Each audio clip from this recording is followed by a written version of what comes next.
So you want to do some prototyping based on FPGAs. Sure, you do. The price of software development and verification can break the bank. And FPGA based prototyping can deal with those costs. Not only that, an FPGA based prototype can also be a digital twin of your IP or SoC design. But isn't FPGA based prototyping really difficult?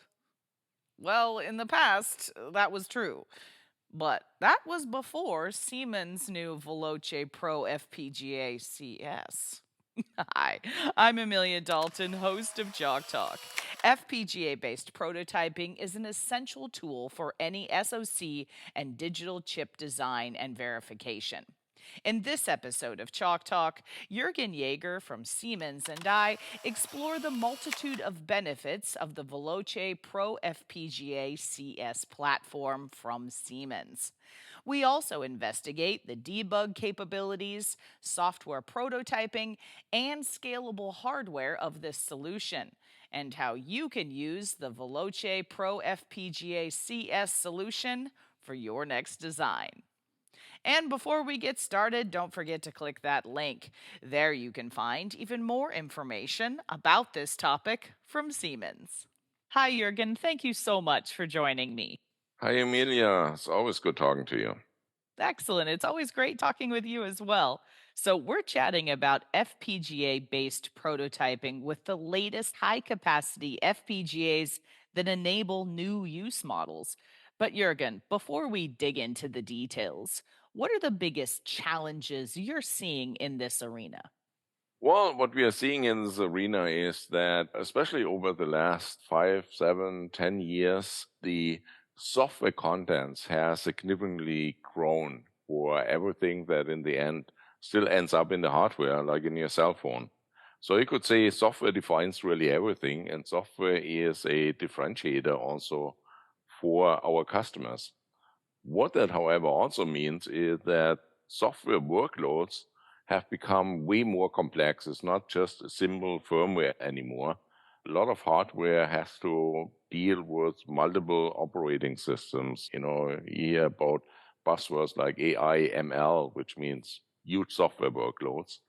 And of course, the complexity of the hardware of the devices this software runs on has also increased significantly.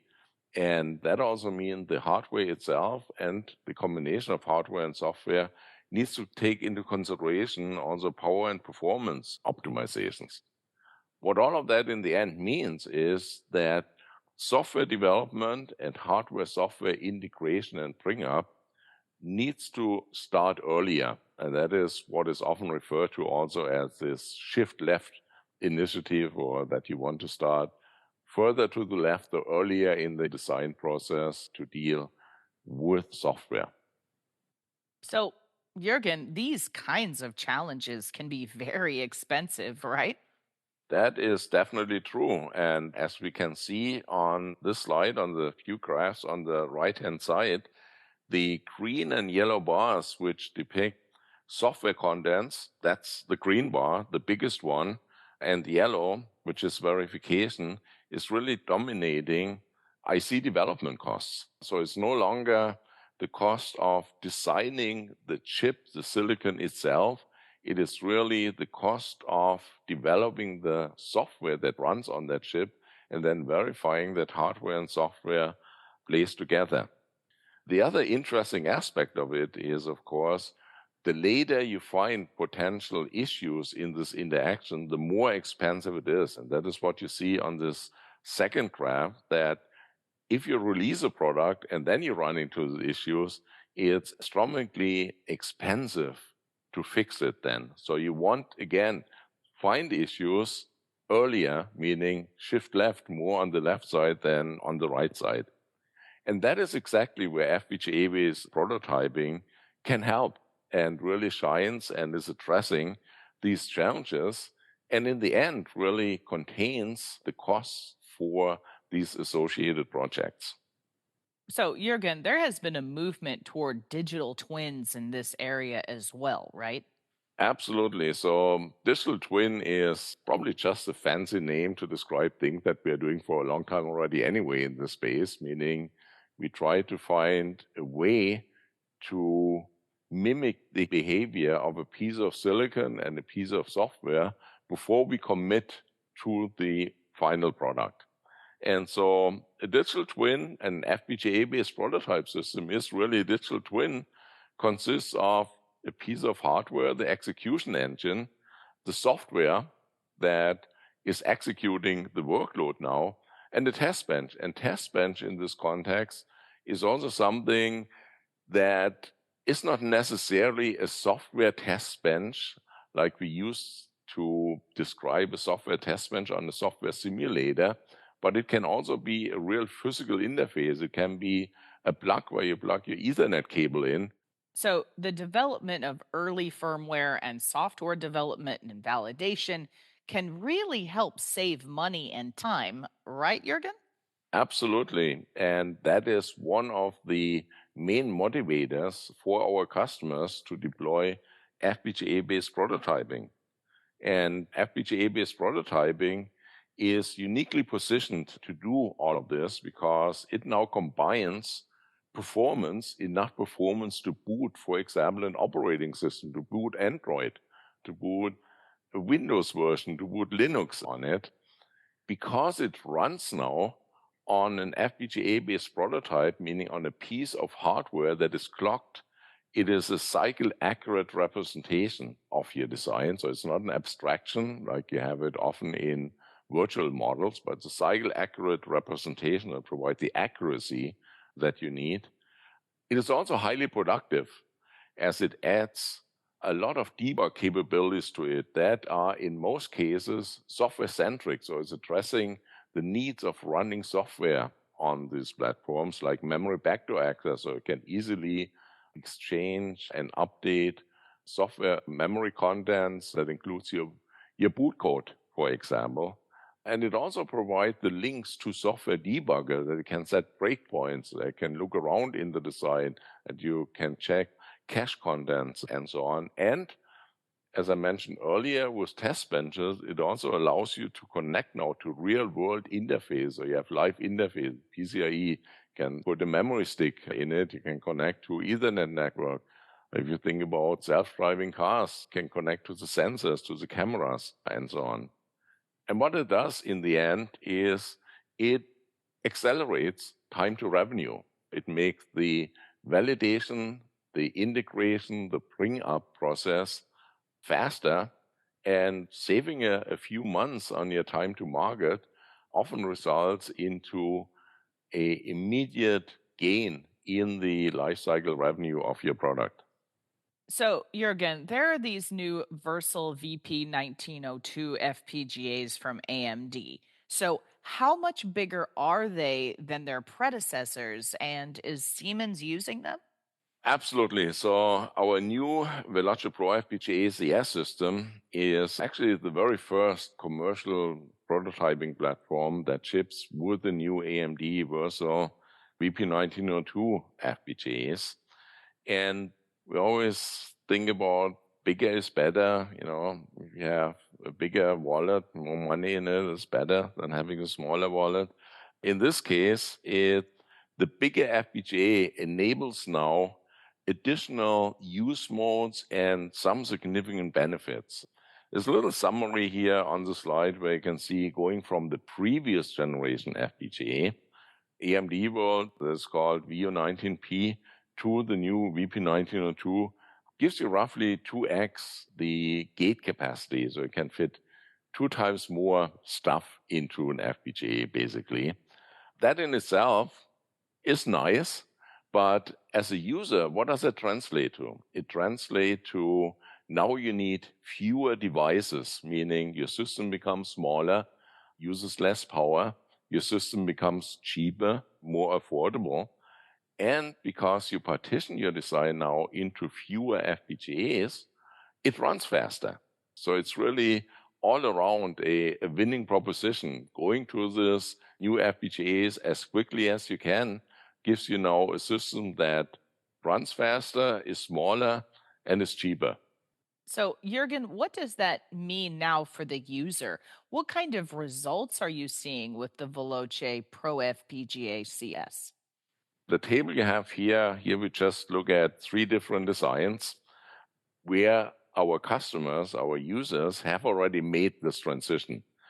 The first design, here you see four VU440. So VU440 is even the FPGA generation before the VU19P. So this user skipped a whole generation. And in this case, four FPGAs fit into one VP1902.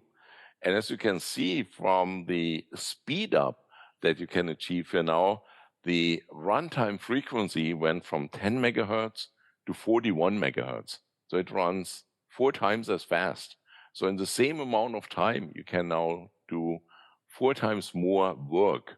And that can mean either you run the same amount of time and your quality gets better because you run more tests, or you can go to market, you're done earlier with it. For the other two designs, which are based on the previous generation, VU19P, you see the speed up is not as dramatic because now VP1902 is only twice as big as the previous VU19P. But still, you still get, your cheaper configuration because you need only half of the number of FPGAs, half of the number of devices, and you are twice as fast as in previous generation. So again, it's only upside by going to this new FPGAs as quickly as you can. And, just imagine what you can do if you are now running your verification 2 to 4 times faster.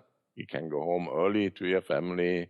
You can have a weekend instead of sitting in the lab and doing verification because your boss is pushing you to get it finally done. Or if you are, the owner of a company, go to market with the product earlier.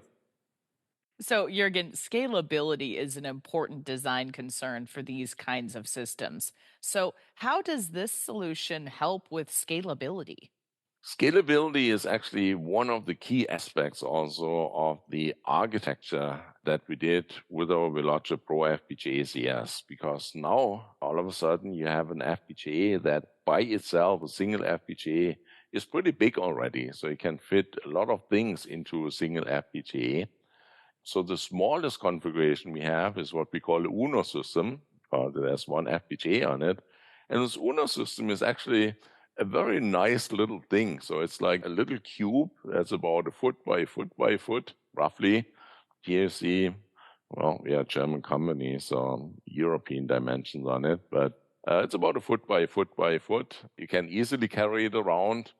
Power consumption is about 1/4 of a hair dryer, so you can easily plug it into whatever power outlet you have. Some of our customers are using these systems for field testing, driving it around, in a car to test out what is happening in the car with self-driving algorithms and so on. So that is really a ideal entry point, if you will, also into VP1902 based FPGA-based prototyping.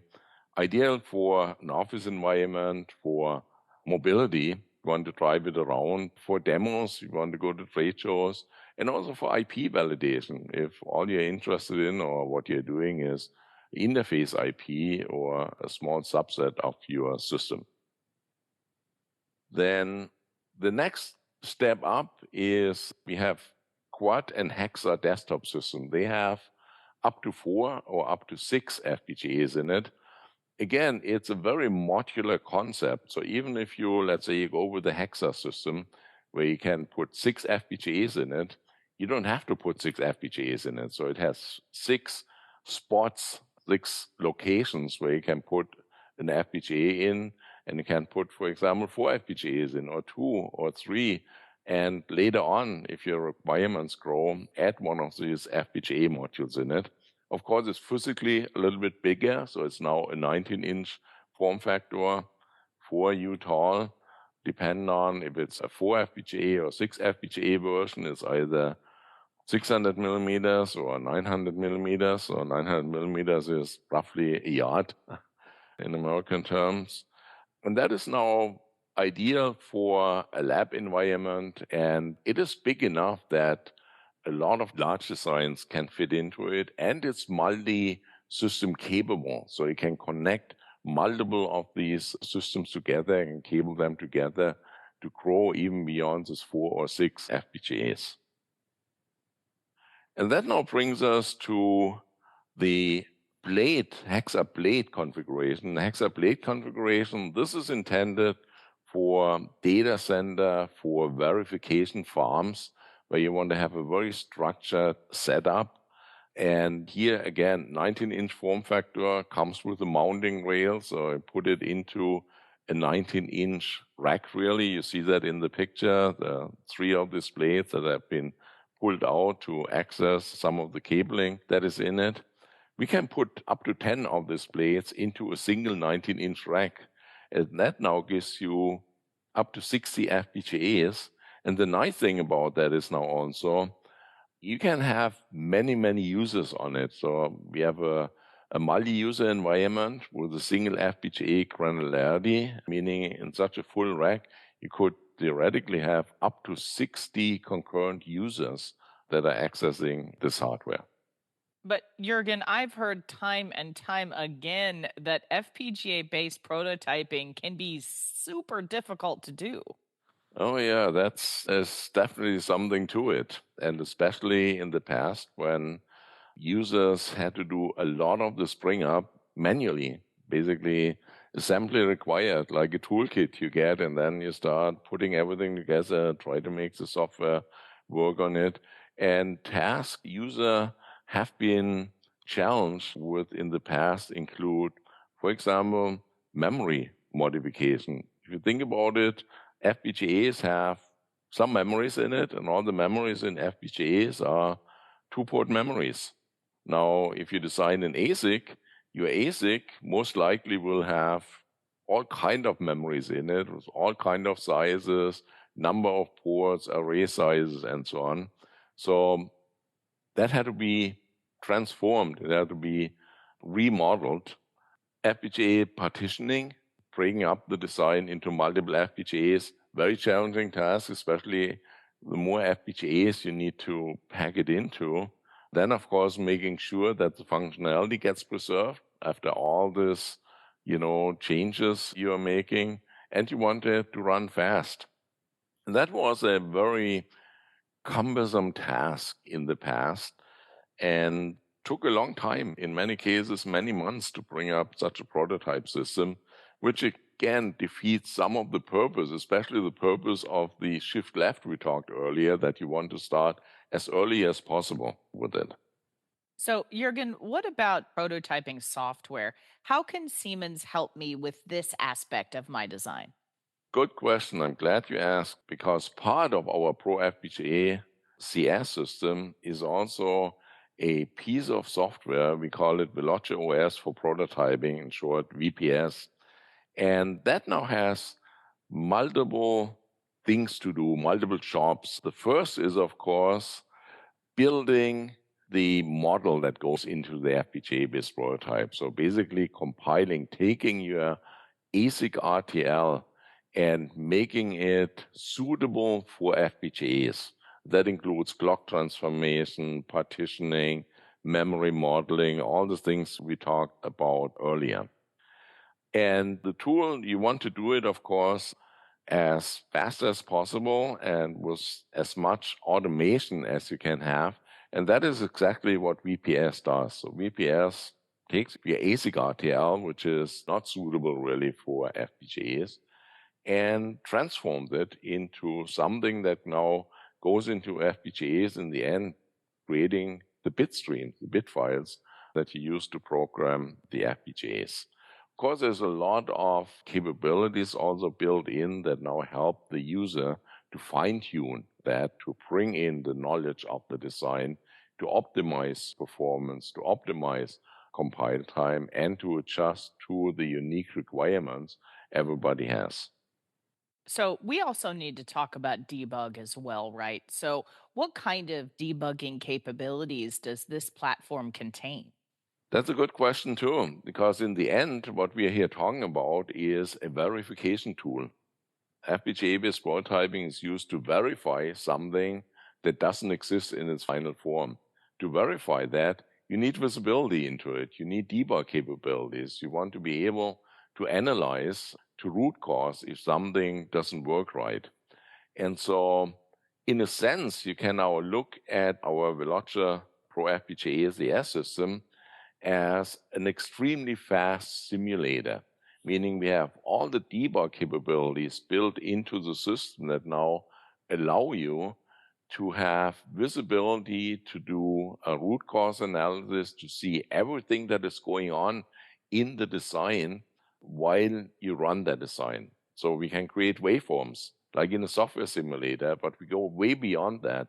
We can also, I think I mentioned it earlier, have access to all the registers, all the memories, all the caches in the design, both read and write access. So at any point, you can pause the execution of the design, look around, what is the status of all my caches, of all my FIFOs? Does it align with what my software, my firmware expects from it at a given time?